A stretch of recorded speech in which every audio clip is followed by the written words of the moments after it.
ಪ್ರಕರಣ ಖಂಡಿಸಿ ಜಿಲ್ಲಾ ಕನ್ನಡ ಸೇನೆ ಕಾರ್ಯಕರ್ತರು ಜಿಲ್ಲಾಧಿಕಾರಿಗಳಾದ ಮೀನಾ ನಾಗರಾಜ್ ಅವರಿಗೆ ಮನವಿ ಸಲ್ಲಿಸಿದರು. ಕನ್ನಡ ಸೇನೆ ಜಿಲ್ಲಾಧ್ಯಕ್ಷರಾದ PC ರಾಜೇಗೌಡ ಅವರು ಮಾತನಾಡಿ, ಹುಬ್ಬಳ್ಳಿಯ ನೇಹಾ ಕೊಲೆ ಪ್ರಕರಣ ಮತ್ತು ನಮ್ಮ ಕರ್ನಾಟಕ ಮಹಿಳೆಯ ಮೇಲೆ ಮಾಡಿರುವ ದೌರ್ಜನ್ಯ ಖಂಡನೀಯ.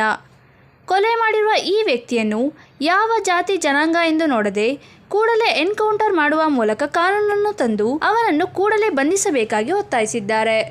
ಕರ್ನಾಟಕದಂತ ಮಹಿಳೆ ಮೇಲೆ ದೌರ್ಜನ್ಯ ನಡೀತಿರುವಂಥ ದಾವಣಗೆರೆ ನೇಹಾ ಹಿರೇಮಠ ಅವರು ಕಾಲೇಜಿಗೆ ಹೋದಂಥ ಸಂದರ್ಭದಲ್ಲಿ ಅವನ ಪ್ರೇಯಸಿ ಅಂತ ಇದ್ದಾರೆ. ಪ್ರೇಯಸಿನ ನಮಗೇನು ಗೊತ್ತಿಲ್ಲ. ಆದರೆ ಅವ್ರು ಏನೇ ಮಾಡಲಿ, ಇವತ್ತು ಚಾಕುವಿಂದ ಚೂರಿಯಿಂದ ಚುಚ್ಚಿ ಕೊಲೆ ಮಾಡ್ತಾ ಇರೋದಂಥ ಹೆಣ್ಮಕ್ಳನ್ನ ಕಗ್ಗೊಲೆ ಮಾಡ್ತಾ ಇದ್ದಾರೆ.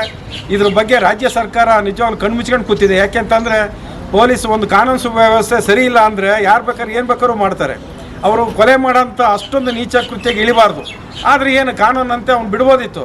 ಆದರೆ ಈ ಥರ ಕೊಲೆ ಮಾಡಲಾಗಿ ಇವತ್ತು ಪೋಷಕರು ಒಂದನೇ ತರಗತಿಯಿಂದ ಹಿಡಿದು ಅವ್ರನ್ನ ಇಂಜಿನಿಯರ್ ಮಾಡೋಂಥದ್ದು ಭಾರಿ ಕಷ್ಟ ಇದೆ. ಅಷ್ಟು ಸುಲಭ ಅಲ್ಲ ಮಕ್ಕಳನ್ನ ವಿದ್ಯಾಭ್ಯಾಸ ತರೋದು.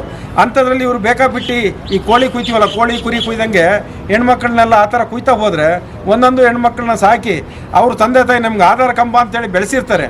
ಅಂಥದ್ರಲ್ಲಿ ಇವರು ಮಧ್ಯದಲ್ಲಿ ಆ ಥರ ಕೊಲೆ ಆಗಿಬಿಟ್ರೆ ಅವ್ರ ತಂದೆ ತಾಯಿ ಕಥೆ ಏನು?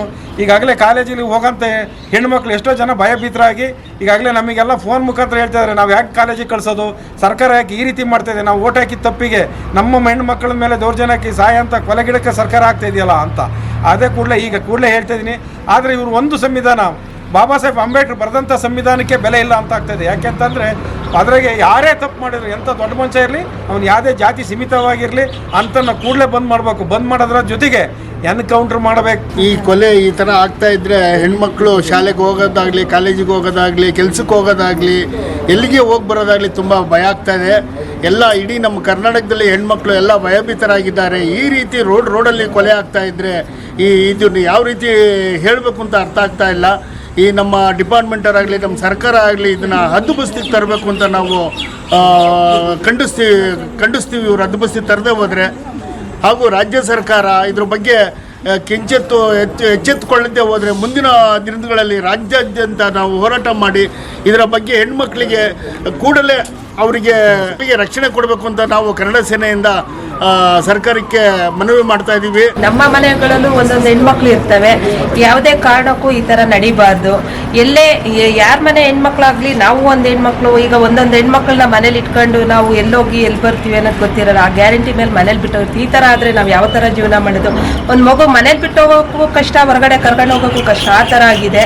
ಯಾವುದೇ ಕಾರಣಕ್ಕೂ ಈ ಥರ ನಡಿಬಾರ್ದು ಆಯಿತಾ. ಮುಂದೆ ಈ ಥರ ಒಬ್ಬನಿಗೆ ಪಾಠ ಕಲ್ತಿದ್ರೆ ಇನ್ನೊಬ್ಬ ಆ ಥರ ಮಾಡೋದಕ್ಕೆ ಮುಂದೆ ಬರಲ್ಲ.